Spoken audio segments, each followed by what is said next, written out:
சிவபெருமானை வணங்கும் போது தலை முதல் கால் வரை பாதம் பணிய கீழே விழுந்து சிவபெருமானை வணங்க வேண்டும்.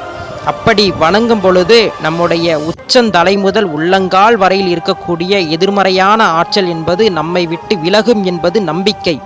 ஆகையினால எப்போவுமே சிவன் கோவிலுக்கு செல்கின்றோம் அப்படி என்றால் நிச்சயமாக நாம் கருவறையிலே கீழே விழுந்து இறைவனை வழிபட வேண்டும் நண்பர்களே. சிவபெருமானை முழுமனதாக வழிபட்டுவிட்டு சுற்று பிரகாரத்தில் வீற்றிருக்கக்கூடிய மற்ற தெய்வங்களையும் கண்டிப்பாக வழிபட வேண்டும் நண்பர்களே.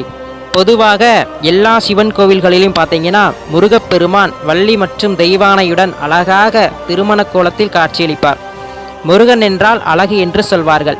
நம்முடைய இல்லறம் வாழ்க்கை என்பது மகிழ்ச்சி நிறைந்ததாக இருக்க வேண்டும் என்றால் நிச்சயமாக முருகப்பெருமானை முழுமனதாக வேண்ட வேண்டுங்க.